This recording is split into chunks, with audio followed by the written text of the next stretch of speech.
Okay, bear with me a second. I'm going to get situated.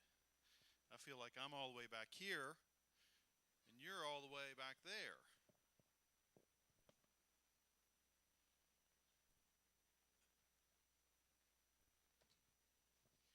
Okay. Could I get a little bit of mic there, maybe? Testing, testing, testing, testing. Testing, testing. We can go wireless.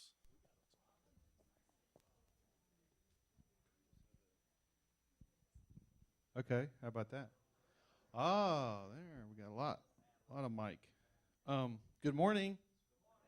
How is everybody today? How much rain did we get last night?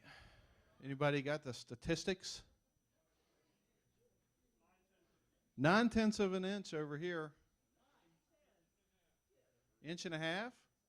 Well, I kind of felt like that maybe that rain was like that. I was in town and it just was a torrential downpour, but then people on other parts of the county said, they didn't get as much. So I think the western side of the county got more rain than the eastern side. It looked like a little derecho or a hurricane down there. I mean, sheets of rain and all kinds of crazy stuff. So I'm glad that we survived it and no power outages or trees knocked down or all that type of stuff that goes on with that. But it was pretty interesting.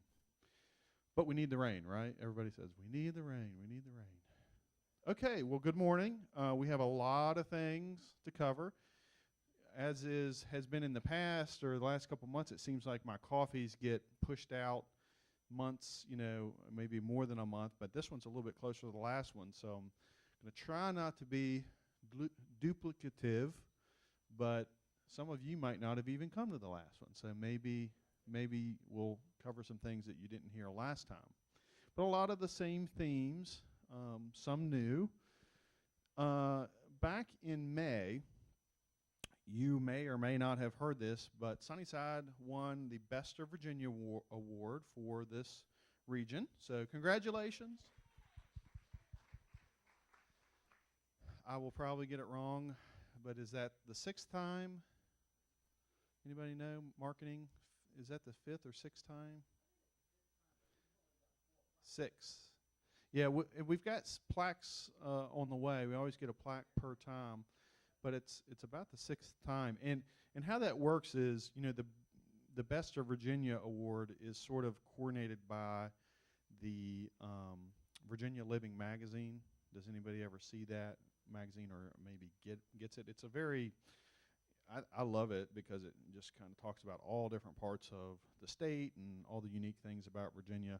And so then they do the awards for restaurants and every category you can imagine. And so retirement communities is one of them. And so that gives us the ability then to flood the voting rolls with all of our residents, right? To just go in there and vote. But no, it does give a representation of people's affinity for Sunnyside in our area, and people from all across the state vote on these things. So we won for this upper Shenandoah Valley area.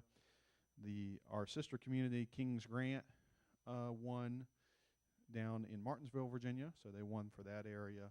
And then Summit Square, who is also our sister community, basically comes in kind of second place, and it's not because they're second place at all. They're a wonderful community, but they are in our same region. So people that are voting for Sunnyside are kind of voting for Summit Square too. So it all goes together. But great award, great accolade for us that we continue to do that. I always worry that someday that VMRC and Bridgewater is going to just rally the troops to vote, and then we'll be snubbed out of it. But if that happens, we can say we won it for so many years. Some other great notoriety that we were just informed of, again, for the fourth time. Where's the drums? Who's got drums? Anybody? Anybody play drums? Sunnyside has been awarded for the International Council on Active Aging's Innovators Award for the fourth time. And this is for the Scout program, which Annie and staff has developed. Congratulations, ladies. And so just to give, if you don't know much about the Scout program or how this award necessarily works, the International Council on Active Aging actually produces, you know, a magazine called the Active Aging Journal or the Journal of Aging, and it's a really good magazine, and will ultimately be highlighted in that, most likely, for this being the award winner again. But just a few years ago, Sunnyside won that award for the Bloom program.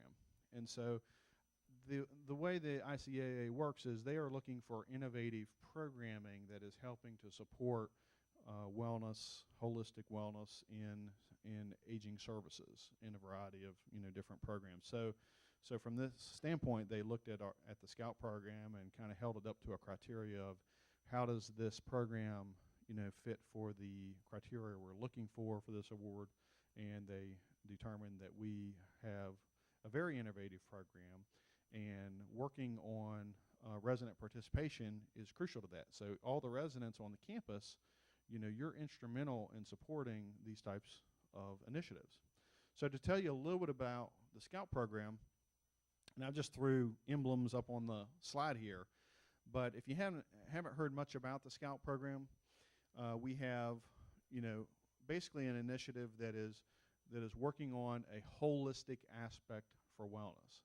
So many of us may think of the wellness program as being physical, you know, where you're just exercising, but it's way more than that. There are all these dimensions to wellness that at Sunnyside we really try to focus on. And if you think about the different dimensions and you think about all the activities that are provided, all the opportunities to get engaged in things, you know, you can look through all that programming and pick out pieces of that fit the 7 dimensions. So I'm going to be tested here a little bit to make sure I get these right. But we have the physical dimension right here in the middle. We have a vocational dimension, which is the little hand down here.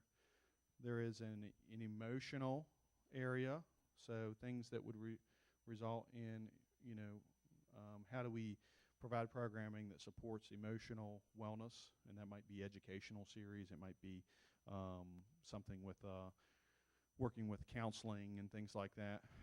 There's an environmental aspect, so working on things that are environmentally friendly to us, you know, and what are we doing to pay attention to that. All right, what am I up to? 4?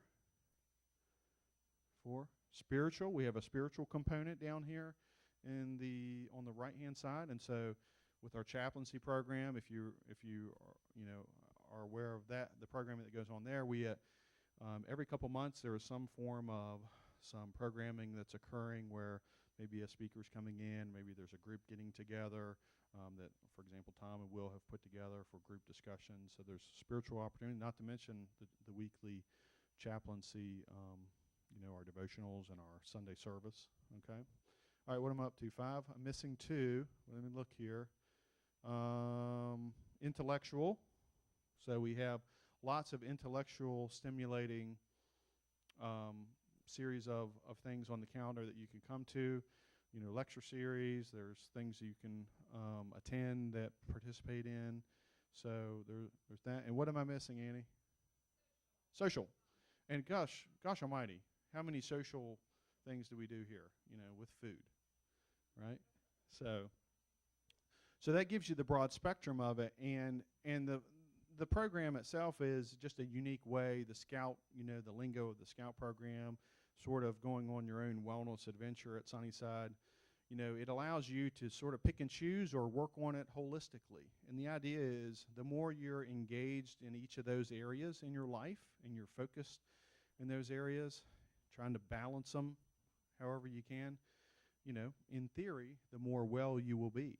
And, you know, there's no, that's no revelation necessarily, but there's a lot of research behind it, especially for seniors that prove that, again, the more activity, the more engaged you are in these areas, the more well you'll be. And so our staff has worked very hard to develop this program, and they're seeking resident engagement, and I think they do a wonderful job. So would you all just come on up here for a brief moment? You know, we got Shelby here, we've got Annie and Lena.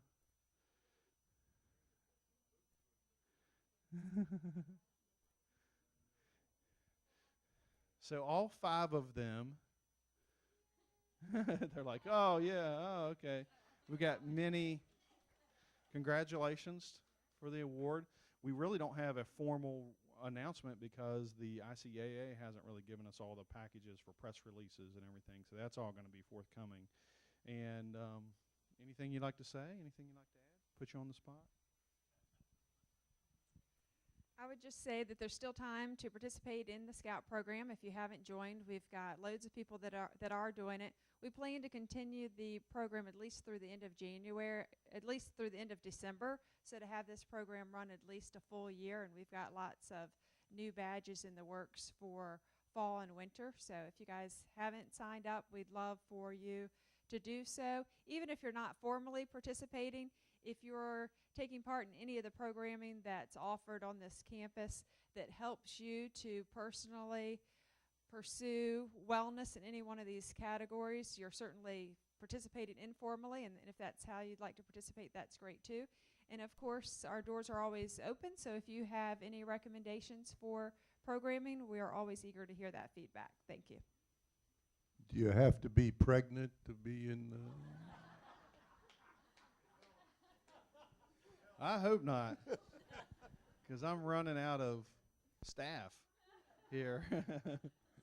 And as we've shared, please bear with the wellness department in the next many months because we're going to be a little bit limited in some areas, but we'll work through it, okay? And we wish these ladies and their families the best for the newcomers coming to join us. Congratulations, ladies. Thank you. So the wellness programming, I think, when we've talked a lot about resident collaboration, this is basically a great example of resident collaboration. We have the LEO committee, which is a group of residents on campus that helps with discerning different types of resident activities on campus.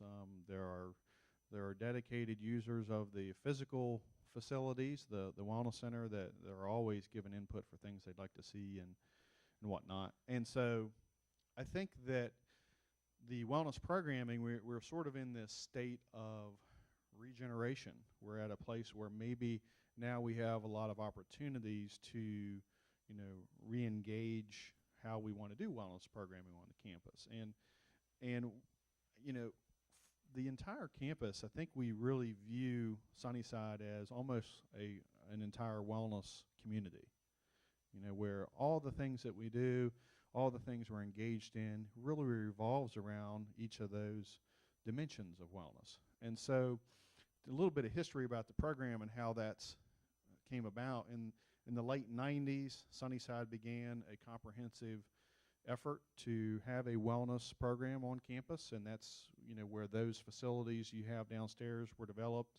I worked here back in those days, and I lifeguarded at that little pool, if you can imagine that. I mean, I just stood there with my red, lifeguard outfit on, and never had to dive in, but pretty small pool to lifeguard in. But that was the requirement. But anyways, huh? That's right. Very few that I'm aware of. But what occurred there is, Sunnyside was pretty much on the front edge of wellness in Virginia, and started developing programming, very early on that was different than what many other communities were doing. So I think we've ridden that horse for a long time with the facilities that we have, and now we're in an age of discovery for how do we really re-engage the campus and regenerate and improve the wellness programming, both with facilities and programming, as Annie and the team have worked on. So what we're going to need here to do that is gaining resident feedback. Continue to gain resident feedback. Okay. So I've shared this for a while now that, hey, we're gonna be hitting you up with a lot of information, but want to walk you through a little bit of a process so you understand why you're being sort of prodded to give information. But but the importance of this is that to gather the information from the residents that helps, and staff, that helps guide us further down the road of developing this program. So in the coming weeks, you will be seeing surveys and some focus groups beginning, conducted by both staff and residents. So this is a resident and staff collaborative, where we've got a group of residents that are participating on a wellness committee along with the staff. And so we have created a general survey that is going to be engaged to the residents on the campus, and that'll be done in 2 formats. I believe it's going to be electronic through SurveyMonkey. But if you don't want to do that, you can use a paper form, and you'll fill that out, and we'll put that information in to the SurveyMonkey. But that's going to give us some really good general feedback from residents. Also, we have people that are on our waiting list. We're probably going to ask them the same information. We have staff that we'd like to know, hear some feedback from staff as to, why they don't use the facility as much as they do, and how could we re-engage them on that. And then we also have a resident-led group that is going to begin some sort of concentrated interviews on campus, telemarketing in some respects. So what I would say is, if you get a call from a resident saying that, I'm Jim Kellett, I'm here to talk to you about wellness, don't hang up on him if you can help it. But no, we want to engage residents in a more, resident-to-resident standpoint as well, so that we can maybe get a little bit deeper information for what you enjoy, what you'd like to participate in. And this isn't a way there aren't any personal questions on there. There is nothing that's going to prod people in a way that's not comfortable with. It's just to get that further feedback. And then we'll take that information, we'll have a little discernment period to find out, okay, well, what are the general themes here? What are we learning from this? And then we can dive into some more concentrated focus groups. So it's a couple different levels, and it sounds maybe, like a lot, but I think you'll find once it's all said and done that we'll get through it. We'll all get through it together, just like we always do, and then we'll have the information to be able to go forth and do some planning. And that planning might be, from a program standpoint that Annie and staff can use to change some programming things if that's the desire. Physical plant, do we need anything done with with the wellness center as it stands downstairs, with the pool size, the fitness facility size, group exercise rooms? And how does that interaction occur with different rooms we have on campus for things like, like an art therapy room or an art studio, maybe other meeting rooms where resident committees can meet, because we're kind of strangled a little bit with resident committees not having enough meeting space. And so hence more meeting space, more resident committees, it's sort of like a perpetual thing. So we'll be using all that information to get to those points.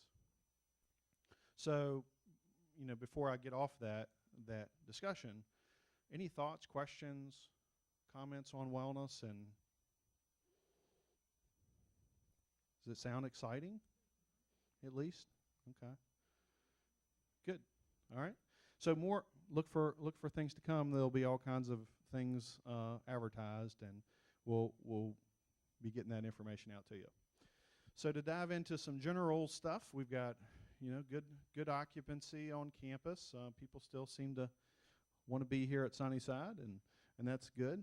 We have a lot of independent living activity that is sort of going to be a wave of new residents moving on campus, as Nancy and Kim have been very, very busy. There have been no shortage of staycations. I mean, those of you that are on the staycation call list to help with that information, with showing people around campus and whatnot, we now have 3 staycation spots, and they are totally booked up. I can't think of a week where I haven't heard about a staycation coming to the Sunnyside campus. And about a year-ish ago, we only had 1 staycation unit on campus. It was an apartment at the Highlands. and we just kept seeing this demand for more and more people wanting to do that. So we got to the point where we had 3, and all 3 of them have been full. And that's an important, I think that's an important connection to make, that giving the opportunity for these staycations just makes a huge difference in people, working through the process of, am I ready to move here? Because they get to go through that, couple-day experience of. The other 2 are a combination. What we've done is sort of, we've taken the cross-section of the campus and put a staycation in each area. So we have a Highlands apartment, we have a cottage on Woodside Drive, Loco Circle, and then one is one of the villas on Grattan Price Drive. And that villa, which had a staycation in it, actually somebody stayed in it and loved it so much that they said, well, I want this one. So move all this stuff out of here. So we've done that. We've moved all the stuff out, and actually are going to put the staycation furniture and things that we've used for that into another villa up there, and maybe that'll go too at some point. But it gives people, everybody that stayed in those particular areas, it's given them sort of that focal point of that area. So we try to tailor the staycation to the person and what they're looking for. If they're looking for a cottage, they kind of get the cottage living experience. If they're looking for the Highlands, they get that, and so on. So you can see it's been positive, and there are lots of residents that have participated in that process. Residents are our biggest fans.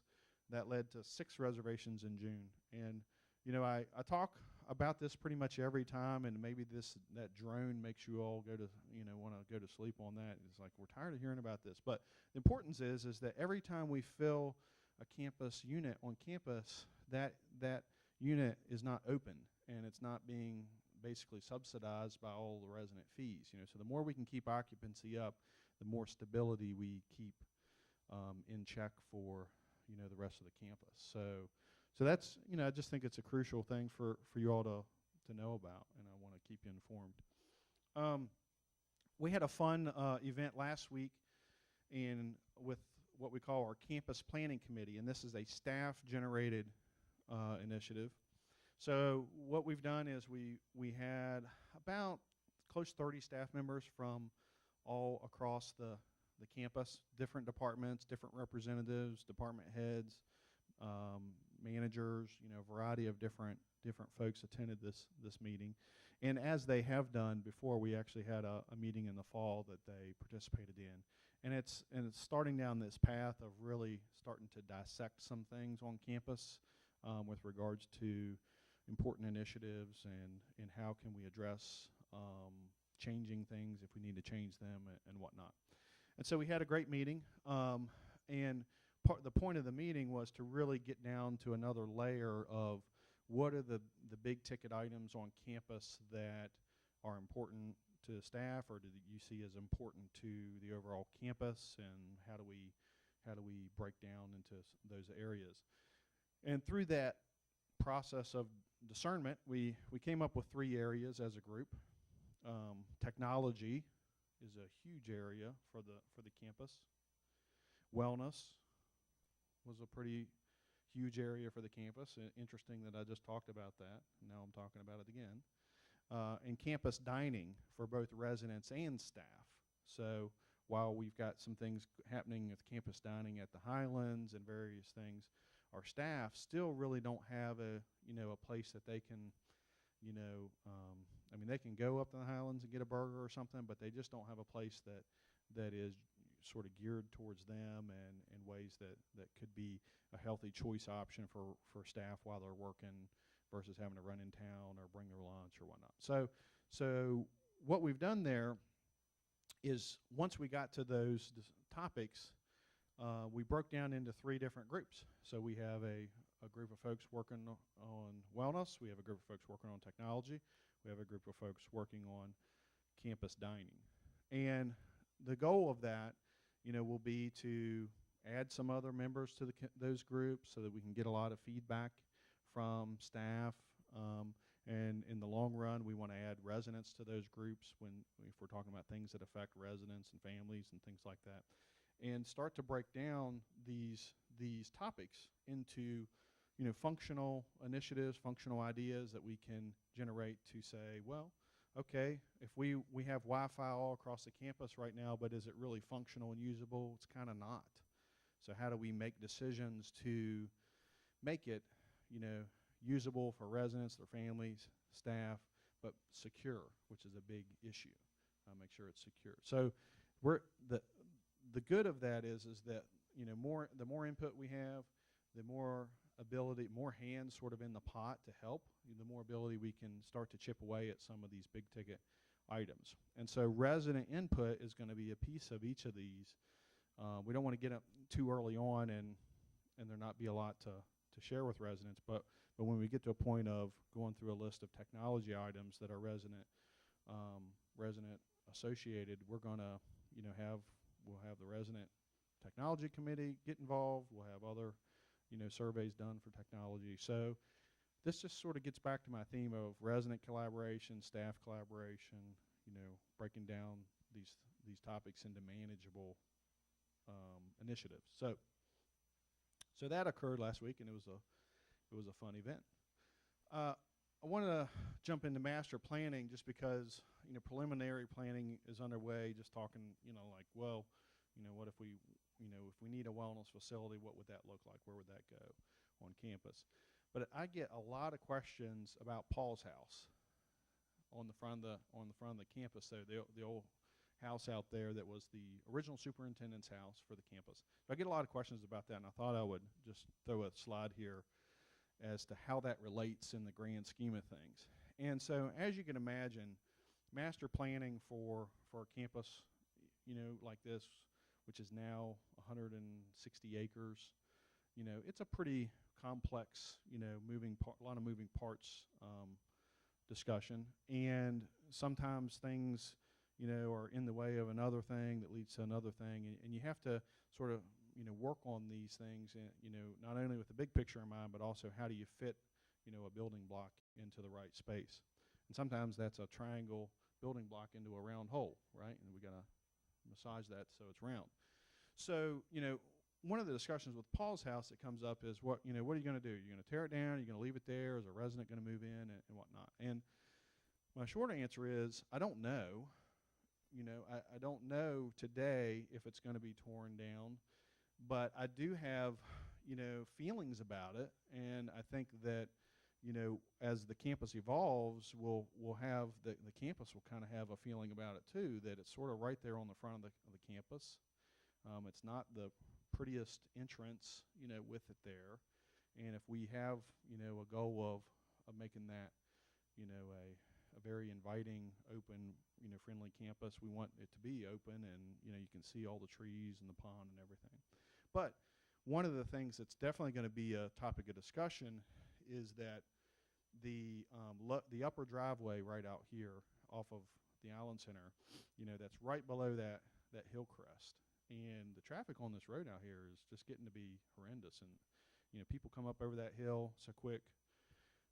I get caught off guard with it a lot of times. So, you know, that discussion is going to come into play with the county, I would assume, here at some point to say, if we wanted to move that interest to the top of the hill, would you let us do it? You know, and I can't imagine VDOT, if they did a little study there, wouldn't decide that wouldn't be the best thing for the campus. So if things like that occur, then the house, you know, certainly would be in the way of that entrance. Okay, and we would have to take it down. So as you can you know, see that there's things that affect other things, and we don't know exactly what that's going to be, but it's a step-by-step process. If we were to entertain the idea of moving the entrance and say, well, VDOT, would you let us do that? They would say, well, let us do a study, and they would do a study and tell us whether we could or couldn't.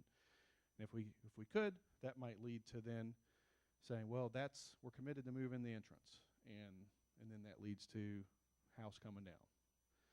And then maybe that leads to opening up more room for, you know, if we needed to address a future need like memory support, which is right on the end of the Island Center. So if the road slid over, you know, we could work on things like that. So it's a domino effect. And so when I get to ask this question about Paul's house, it's complicated, and I have a lot of different answers for it. And anybody that I've given the answer to, I hope you don't feel like I'm being evasive. Hey, great. I'm glad you're here to answer that question, Charlie, or answer that. But yeah, I'm not being evasive. It's just that it's the reality of this issue. Now, there will be a day that if we have all those answers, we can say, well, yeah, I mean, the house has got to come down. We're looking at a addition on this building, and here's the plans for all that. And there was a question.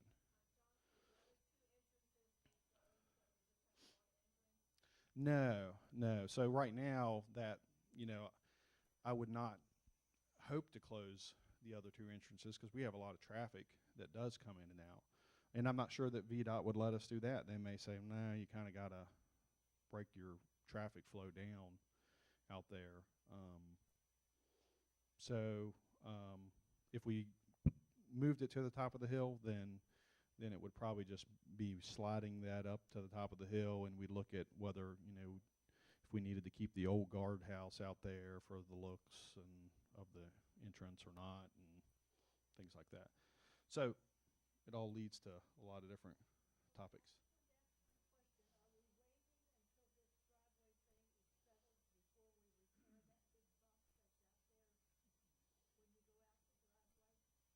No, certainly not waiting. I'm not sure that, I'm probably driven over it and didn't realize it.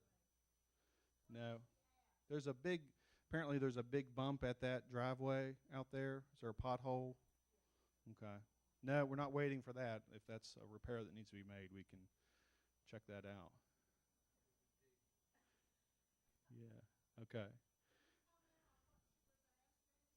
She said that she was asking if there was a repair, if there's a bump apparently at that entrance, and was wondering if we were waiting on all this stuff to do that. And my answer to that was no. Not sure the extent of the bump from my standpoint. I've not felt it, but we'll go check it out and make sure we know what we're talking about. Right about Paul's house. Is it on the main road or is it on our road? Our road. Oh, okay, right there. Okay. We can look at that and see what that issue is, okay? Same kind of dipsy-do. Okay. All right. We can check it out. So that kind of buttons up that conversation. Work continues on the outdoor swimming pool here at Sunnyside, right? As you can see, there's a lot of depth there. We've quarantined a lot of that off, and we've even shut down the back entrance to the Tartan Grill temporarily. That is just a temporary thing. And each week I'm having this construction meeting, and there's always something at the construction meeting that weren't expecting, right? A lot of things like that happen all throughout these type of projects. So this whole shutting down the back entrance was just due to something that was unexpected, and we've got to fix that, and then we'll open up that back entrance. But I shared at the beginning of this, there are going to be temporary disruptions. Having a sign out there is going to be, and having it closed off is going to be obviously the immediate fix for that. And every time we have a temporary disruption, Robin's going to be kind of the first one to know so that we can get it advertised the best way we can and keep you all informed, and then we'll open the entrance back up as soon as we can. So that's what's going on with regards to status. But they're getting ready to pour footers, and walls are getting ready to start to go up, and all the while there are behind the scenes work that is continuing on design and things, because remember we talked a lot about color and adding some color into the building and various things like that, as well as menu planning. So our dining staff has begun what I would call field research, and they've gone to different restaurants in towns, different coffee shops. We've talked to different communities and gotten menus from all these different places, and they've gone to visit places. We've sent them out on a scavenger hunt and said, go have lunch here. What do you think? And all this is just a process of them, visualizing and understanding those areas and seeing how can we apply maybe elements of those to this experience so that residents have, you know, again, that different experience versus what you currently have, additional experience to what you currently have. So field research is going on, and as we get further down the road with field research, I would hope that we could have some menu items and do some testing of those with residents and see if you like them, and you know, keep getting resident feedback on this project. Okay, we're playing a game right now. Name that construction zone. Where is that? Up. Nope. Sunny Treasures. The winner gets it back here, whoever it was. That's right. There's Sunny Treasures in its current existence. And I'm told that several of the Sunny Treasures folks went on a trip, you know, now. And then, of course, we have a few Sunny Treasures representatives here, too. But so some are monitoring, some are on a trip. But they just had to get out of town knowing that their poor shop was torn up. So it's getting a facelift. Sunny Treasures is going through a facelift here. Did anybody buy anything on sale? There was a mad dash sale in Sunny Treasures. Okay, name that construction zone. The Wellness Hallway. Okay, good. Good. And you saw that the Wellness Hallway is all tore up right now, and we've tried to make it very accommodating and, you know, not a lot of debris in the middle of the way and all those things. Some of the work has been done on the weekend, which is good, and after hours, which is good, and we'll try to keep doing that. So to kind of give you an idea of what this is, of course, at the lower end as you come into the entrance. And if you go up the hallway just beyond the beauty shop, there is a set of fire doors, if anybody's ever noticed them. And so that's essentially the first section that we're working on. We're not going to go to the next section until this section is complete. And then, as that section is completed, we're going to have all the paint, all the carpet, all the ceiling and lights done. Then we go into the next section. And that's going to look a little weird, you know, but that was sort of the best way to manage, you know, with the least disruption. We got people still wanting to use all these areas. And, you know, if we could just shut it down for 2 months and do it, you know, that would have been the best efficient way, but that's not good for you all because you all like to go to those places. So the next phase is going to move up to the clinic and wellness entrance. And the good news of that is we're able to, because of the way those doors work, we can kind of push traffic through one set of doors versus the other, depending on which side of the hall is open. So that's going to happen once we get up to the next section, which is up at the clinic and wellness entrance. And then it goes up towards Robert's office. So some other things that are going to be disruptions are that we have to get above the ceiling in the off the hallway areas, like the wellness center, the group exercise room, the clinic, the beauty shop. All those areas get above the ceiling work done. And so when that happens, we've got to shut that area down for a couple days. And, you know, we're going to try to juggle here and, again, advertise and say, beauty shop is shut down here, but you can go up to the Highlands, and that'll be how that's handled. Or group exercise room isn't meeting here, we're meeting up in the Highlands or some other area. So it's going to be, again, some of that's going to happen. And the more you watch Channel 971, you can call down to these areas to kind of get an update for classes. They'll call you, send out emails.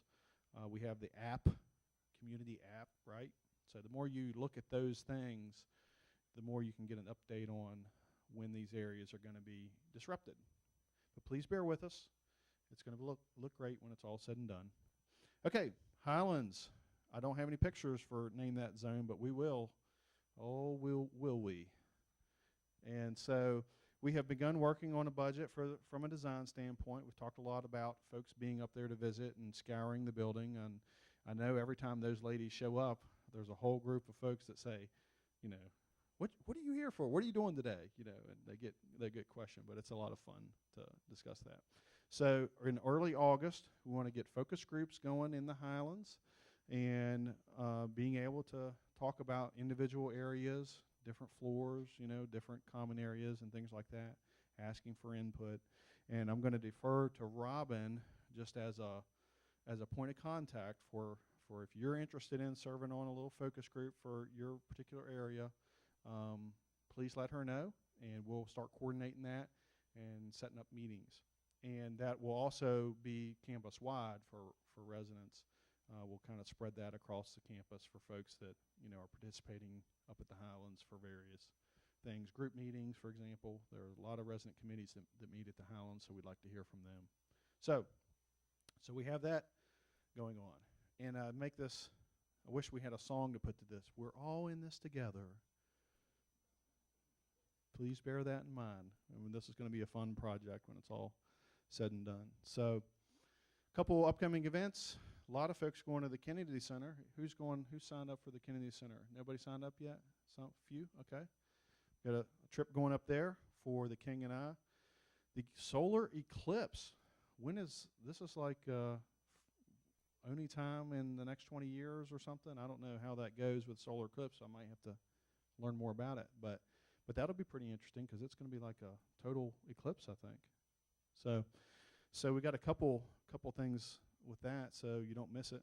And then the big roaring 20s dinner in August that Annie and marketing and everybody's planning. So that'll be a lot of fun. So hopefully you're signed up for that. And that's it. Oh, wow, clapping. Okay. That was in an earlier slide. It's about 88% for independent living, 94 for assisted living, and 96 for healthcare. So we're in the 90s on those. And independent living is 93% reserved. So a lot of people are, as they move in, that number is going to go up. So, good question.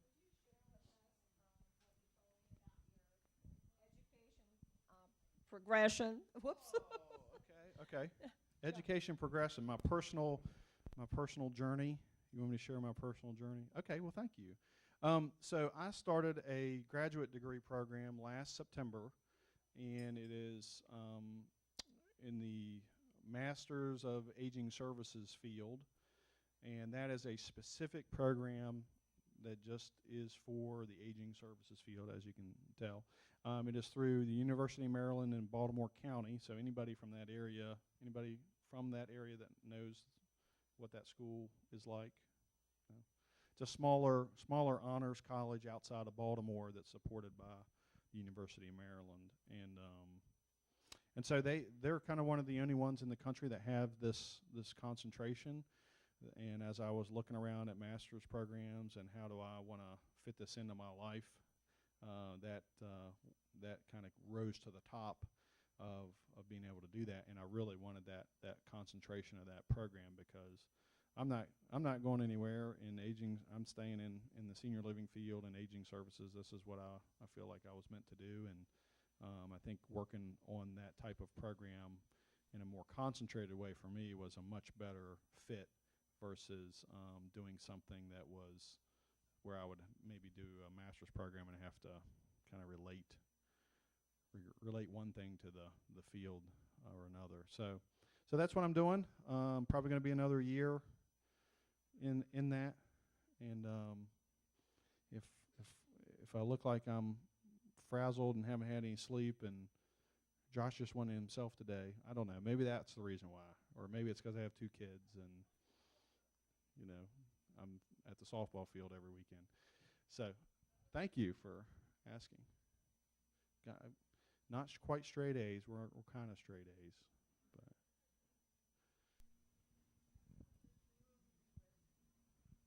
this room here, somebody threw out a question. This Bethesda? Who asked that? I didn't. Oh, okay. Good question, Joan. I was asked that earlier. This room is progressing well. As I was sharing with the person earlier, that this room sort of has been kind of treated like second best with regards to relations to other areas, just because we want to get these areas that are where we got to get into the wellness center and we got to get above the ceiling and a lot of those things. We want we want to tackle those things in a way that really improves them really quickly. And then it's always a matter of trying to get enough contractors to be here to do the work. So so my goal here for this room is that we can, hopefully tack this room on to another project so that it, it gets its attention, but it sort of seemed to be from a scheduling prioritization standpoint, there's always been a reason to begin elsewhere. So I apologize for that delay, but we do have plans for some beautiful things for this room, but it still functions and it still has all the moving parts for everybody, and we're having dinners and things in here, so we just don't want to get in the way of that scheduling as well. So it's coming. It's coming. Josh, Back there. I Hi. have a comment on having all these contractors all over campus, and what I've noticed is some of them are driving way too fast. A lot of us are out walking up on these streets, up and down. We don't jump as fast as we used to get out of their way, and these big trucks don't stop on a dime. And I was just wondering if there was any way just to caution these contractors that we would appreciate if they would sort of be on the lookout for us. Absolutely. We can do that. I Absolutely. Myself got scared by the garbage truck one morning really badly. He was like a race car driver, and I wasn't happy about that. Yeah, yeah, and I think the contractors are probably more conscious of that than the garbage truck guy or the food delivery guy. Sometimes those folks are in and out so much that they take it for granted. So we can address that with those people. Thank you for bringing that up. Safety. We got to have a safety-oriented campus for sure. Other topics, questions, thoughts?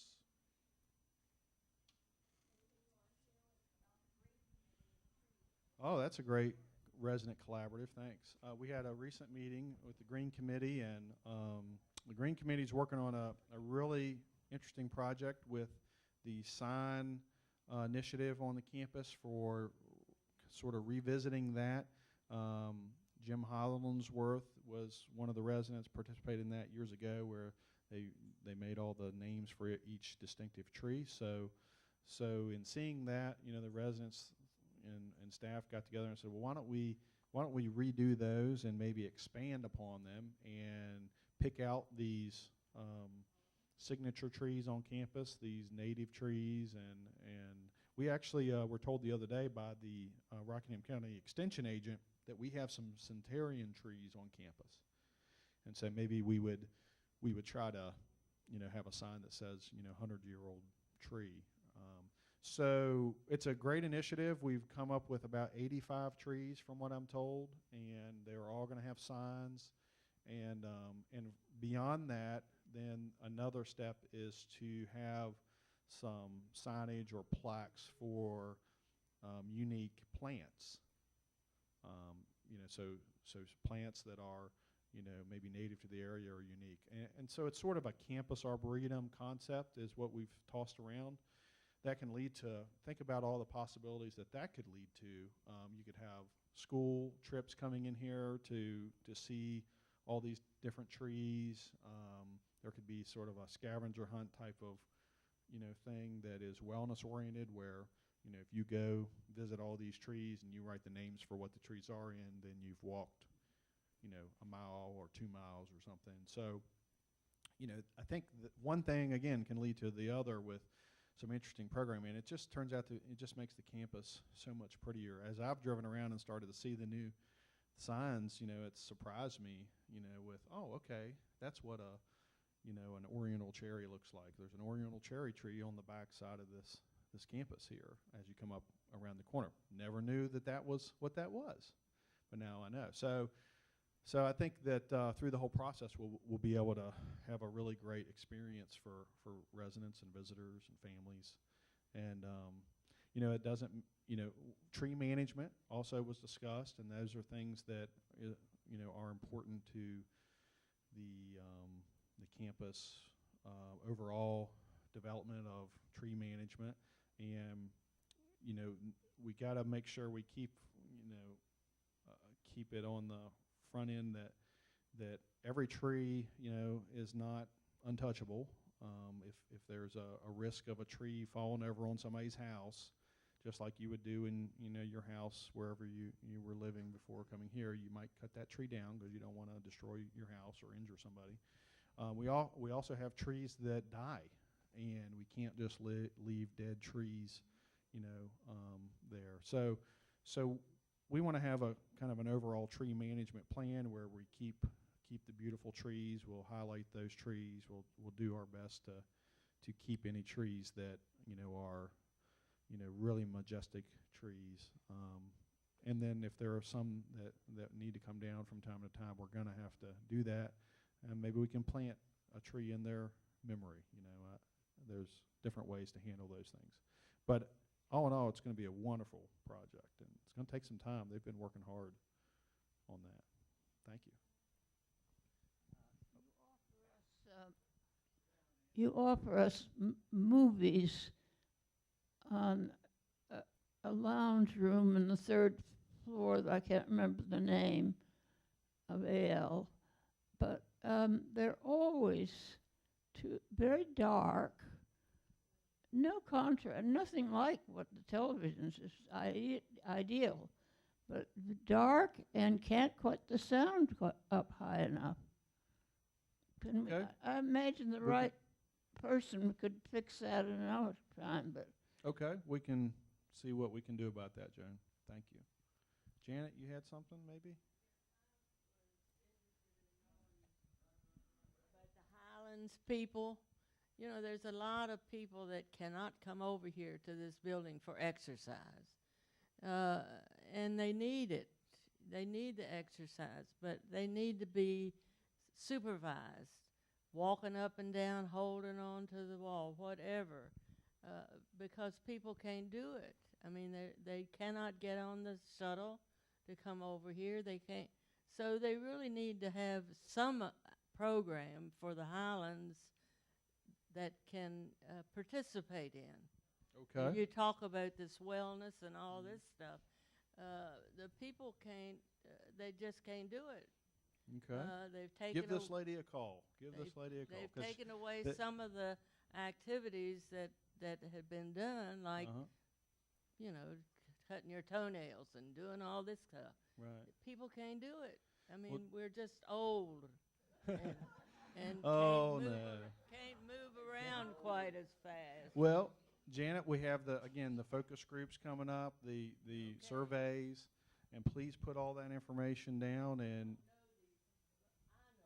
Uh-huh. But a lot of us don't know who these people are. Right. They Well, we know would that hope they that they don't. would participate in that survey so they can Yeah. outline the needs. Well, I know don't we have the wellness center up there, we have the exercise room, and there are classes offered.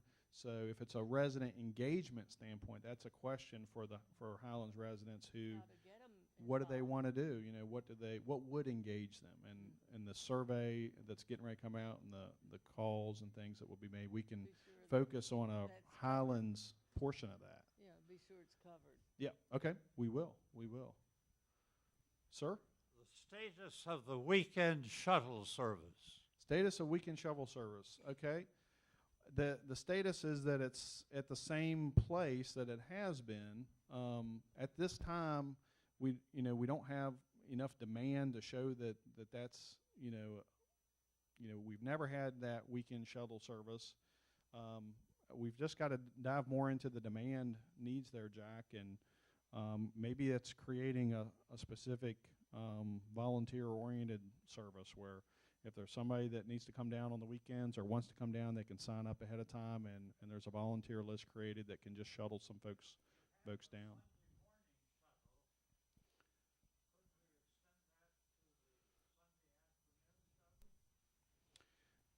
That's been brought up before, and every time that comes up, there doesn't seem to be a lot of takers for that. So it always leads to, if we were to do that, then a staff member has to be paid to be here to do that. And if a staff member is sitting in the office not doing shuttles, then that's a cost for the residents that does not seem to be necessarily prudent. But if there's a demand for it, I certainly we want to serve and help where we can. But it might be, more, I've shared this in the past that sometimes a lot of ways that that's been helped on the weekends is, the good neighbor kind of philosophy. People have helped others to get a trip down to the building or whatnot. We can certainly make that a part of the Highlands focus. And Robin's nodding back here that as we talk about the physical building, we can, part of that services and what would you like to see in the Highlands. So we're not giving up on it, just we got to have more information, Jack. Thank you.